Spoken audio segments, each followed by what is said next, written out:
Vamos lá, pessoal, dando sequência, o tema agora é previdência do servidor público. Nós temos dois tipos de previdência, a previdência geral e a previdência própria. Provavelmente é que você vai aposentar, é o RPPS, Regime Próprio de Previdência Social. As pessoas que se aposentam ordinariamente da iniciativa privada, quer dizer, que não são do setor público, se aposentam pelo RGPS, Regime Geral de Previdência Social, que encontra um teto de R$ 7.000. Aqui já vem uma crítica, pessoal. Recentes reformas, né, nem tão recentes, mais ou menos da minha época, quando eu passei para o concurso, eles balizaram o teto da previdência própria ao teto da Previdência Geral, hoje na casa aí mais ou menos dos R$ 7.000, né? E se você ler o PDF, você vai ver que eu faço uma porção de críticas, né? Porque não dá para comparar o regime próprio com o regime geral. Um busca o lucro, o outro busca o bem-estar, o interesse público, né? E realmente são interesses muito antagônicos. Precisamente, pessoal, o regime próprio daquele servidor que ocupa cargo, ele não vai ter FGTS, verba rescisória, participação nos lucros. Se você quer então fazer essa equiparação, indevida equiparação, que também se propicia os mesmos benefícios que o vínculo seletista ou teria, né? Então, só se dá o ônus, não se dá o bônus. Como eu digo, a pauta pró-servidor não é muito popular, não é majoritária. Então, fica aqui já desde o início essa crítica, né? O cara às vezes ganha no R$ 20.000 a vida toda, depois se aposenta e fica no RGPS. Eu ainda peguei o teto, né? Não sei se tem algum município, né, que segue, mas acho que todos por simetria acabaram seguindo o modelo federal e eu entrei na regra de transição, que é 80% a mais da remuneração sobre o teto do INSS, que é o RGPS. Professor, tá bom. Tô ciente, né? Obrigado pela advertência. Efetivamente, que cai na minha prova. Vamos lá, pessoal. O artigo 40 da Constituição, e detalhado o artigo 40, de uma leitura bastante truncada, ele traz, né, o chamado RPPS, ou seja, Regime Próprio de Previdência Social. Esse regime, pessoal, ele atua na aposentadoria do servidor com cargo público, ou seja, servidor público, vínculo estatutário. Tamo junto? Nós já vimos nas últimas aulas quem é esse servidor público. E, obviamente, se trata de previdência, eu estou falando aqui de um caráter contributivo e solidário. Aí, se vocês me permitem, pessoal, acho que a gente fala a mesma língua aqui, eu já faço a segunda crítica, né, com essas reformas que a emenda 103 trouxe em 2019. A minha previdência, por exemplo, né, eu custeio sozinho, não tem a contrapartida do Estado. Na iniciativa privada, não. Nós olhamos, né, várias empresas, a própria empresa subsidia e tem uma parte do governo também numa coparticipação. Não vou entrar aqui em termos específicos, mas quem paga a previdência do servidor é ele sozinho. Vai dizer que a previdência vai quebrar? Ele está custeando a sua previdência. A regra é muito clara, é muito objetiva. Então, mais um motivo, é mais uma crítica, né?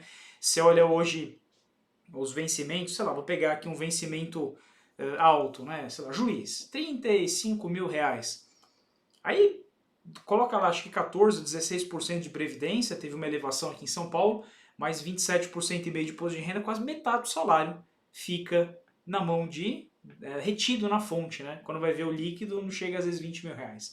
Então esse é um problema, né? Então mais uma crítica que eu faço. Mas ela tem caráter contributivo, né? Só vai receber quem um dia contribuiu. Diferente do sistema da saúde e da assistência social, onde vige o quê? Caráter universal. Todos têm direito, mesmo que não tenham um dia contribuído. Então ela tem esse caráter contributivo e solidário. Tá perfeito aí, pessoal? E não se esqueçam que a Emenda Constitucional 103 de 2019 promoveu diversas reformulações no artigo 40. Atenção ao vade-mecum, se porventura não está desatualizado, né? Recomendo a leitura, não é um tema tão frequente para cair comparado com 37, mas eu preciso que vocês deem sim uma lida. Tá legal? Pessoal, alguns editais trazem até expressamente, né? Emenda 103, favor ler, então é um tema importante. Agora, o que eu te pergunto é o seguinte, quem que está excluído? Falei que nós temos lá o vínculo estatutário, mas quem que está excluído do regime próprio de previdência? Esse é o primeiro ponto que pode cair na sua prova. Aquele golinho de café, a gente coloca aqui, então, excluídos, né? excluídos desse sistema, ó, temos algumas pessoas aqui importantes. Pessoal, o primeiro deles são os ocupantes exclusivamente, né, de cargo em comissão. Legal? Temos um segundo, vou colocar até numa folha nova aqui, ó. Pá, aí ficou legal. Ocupantes de cargo público. 2, pessoal, cargos temporários. E temos 3 aqui, os empregados públicos que vão lá para o RGPS, Regime Geral de Previdência Social. Então essa é a primeira observação, que o RPPS, ou seja, o regime próprio de previdência, ele se aplica exclusivamente aos servidores públicos, fim estatutário, cargo público. Quais são as regras que eu quero chamar a atenção para vocês, né? Que são as modalidades de aposentadoria no RPPS. Temos algumas modalidades, depois eu até vou pegar aqui o Vadimeco e fazer a referência dos artigos para vocês. A primeira delas é a aposentadoria por incapacidade permanente.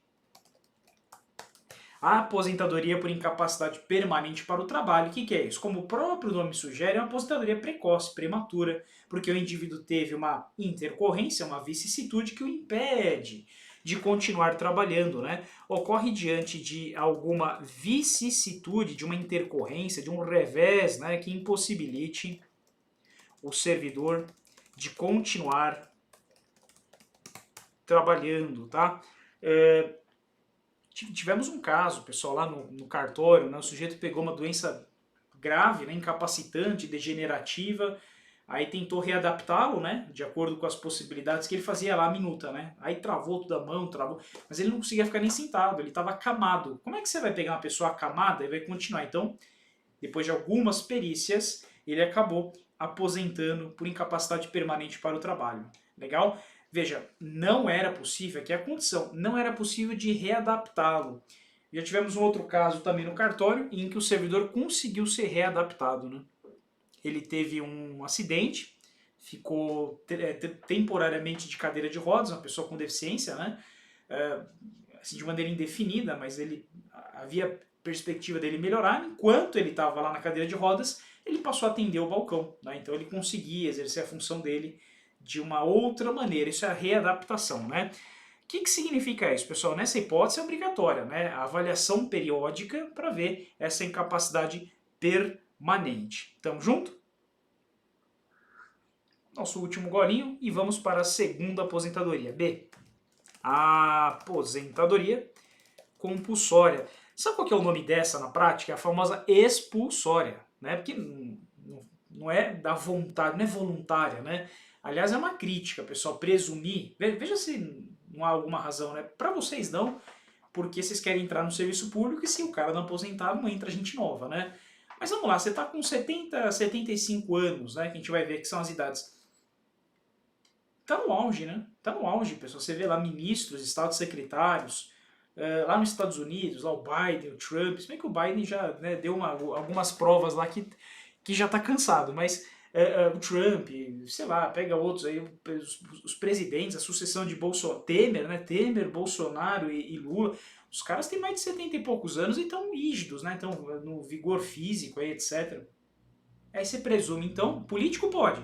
Novamente, aí o servidor não. O servidor a gente aposenta ele. Professor, mas bateu 65, eu não quero nem continuar. O problema é que na ativa você tem alguns benefícios financeiros que tornam a sua continuidade interessante, tá? Eu vejo muita gente que já poderia ter aposentado e não aposenta porque é bom ficar na ativa, né?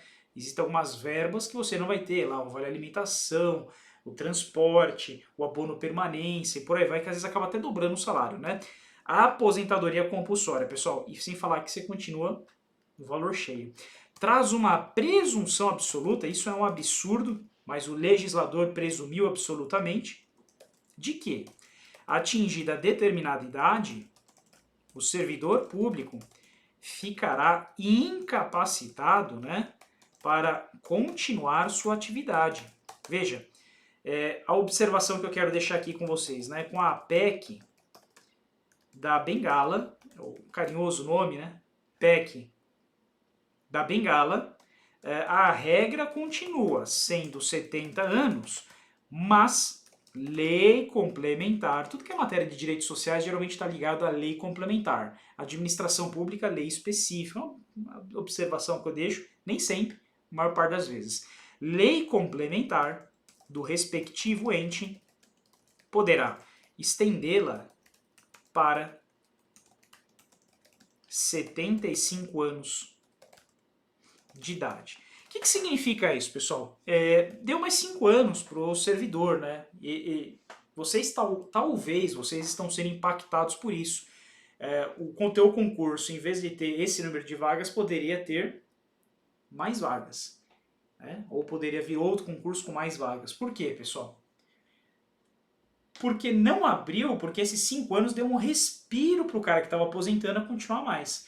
Então até desafogar todo mundo, e agora que está acabando esses 5 anos a mais, né, aí sim vai abrir um monte de vaga de gente que ia aposentar com 70 e continuar até 75. É uma parcela expressiva. Eu vejo isso pelo número de desembargadores, pessoal. Existe uma previsão da lista rodar não sei quantas vezes, né?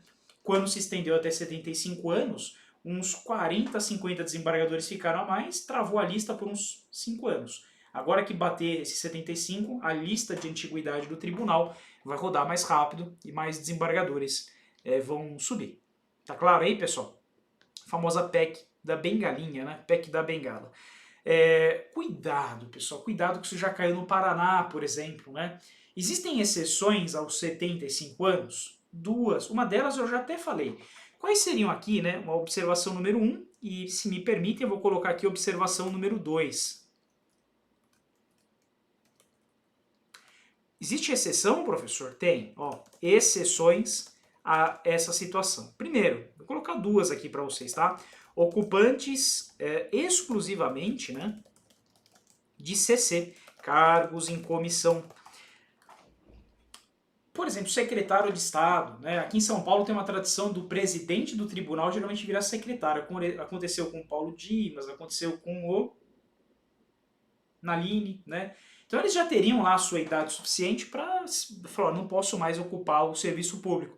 Mas o cargo em comissão, veja, eu faço um apelo para vocês. Pessoal, presta atenção, não é função de confiança. Função de confiança, como nós já analisamos em uma aula anterior, ele é ocupando exclusivamente de cargo, né, efetivo. É o servidor, tem que estar dentro do quadro da administração. Então ele tem 75 anos como limite, 70, 75 com essa observação. Aqui, pessoal, não é função de confiança, é ocupante de cargo em comissão, tá bom? Secretário, ministro, outros cargos políticos, geralmente cargos em comissão, tá? Que não é concurso. Pode ser que o cara seja servidor e ocupe uma CC, mas aqui é cargo em comissão. E a observação número 2, que vocês devem conhecer esse cargo, né? Cargo não, né? Essa função pública, são os titulares de serventias. Serventias, né? Dono de cartório.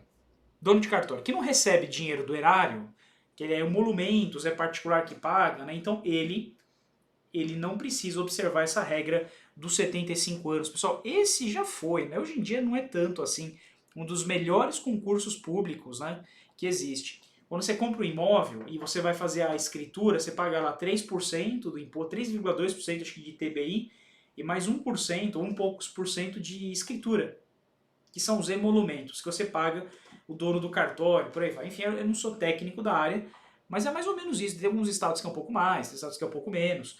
Ou qualquer coisa que você vai fazer, de serventia judicial, de notas, de imóvel, é um cara que fez concurso e é o dono dessa serventia, de notas ou registro.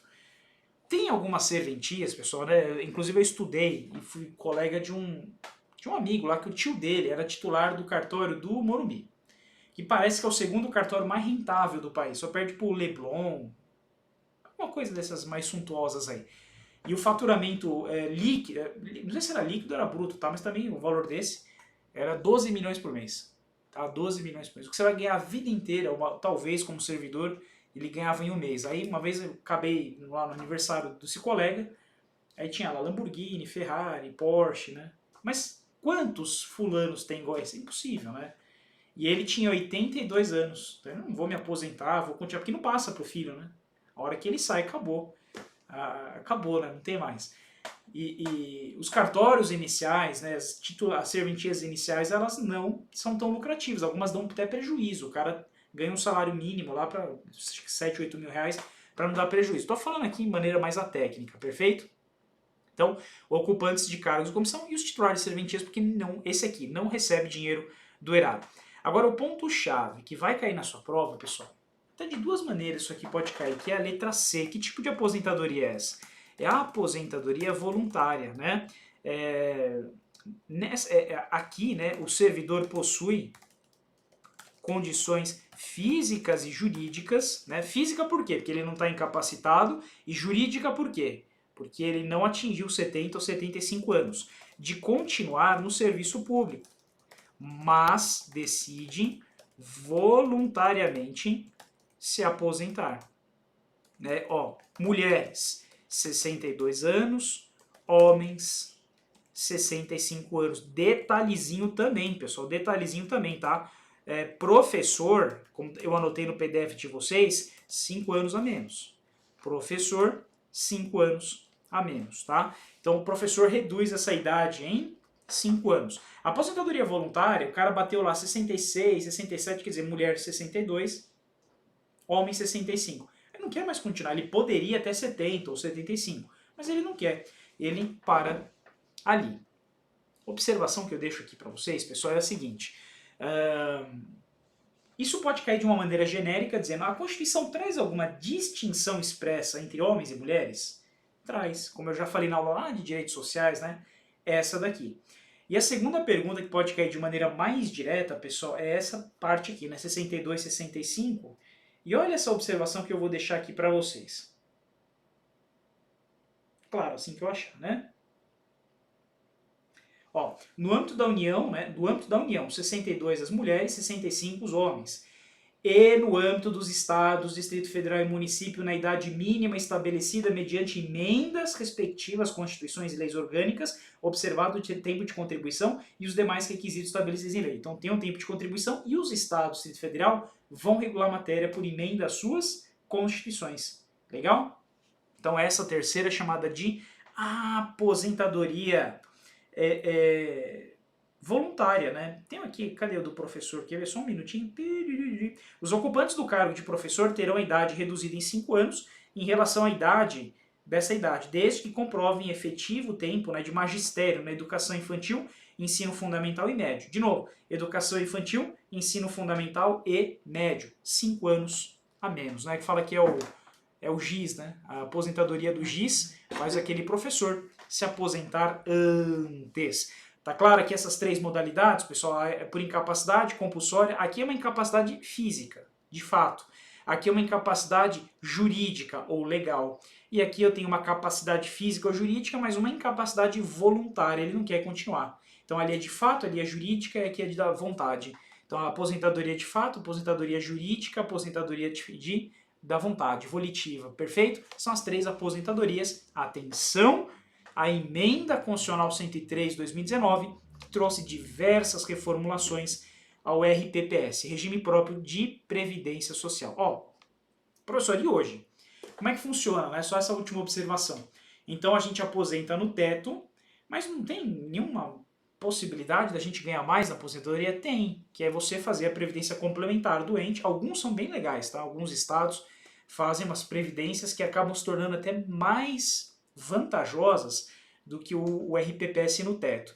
Então você vai contribuindo com valor a mais, alguns estados até colocam apoio, subsídio, e você aposenta com a previdência privada, complementar, para tentar elevar além dos 7 mil e poucos reais.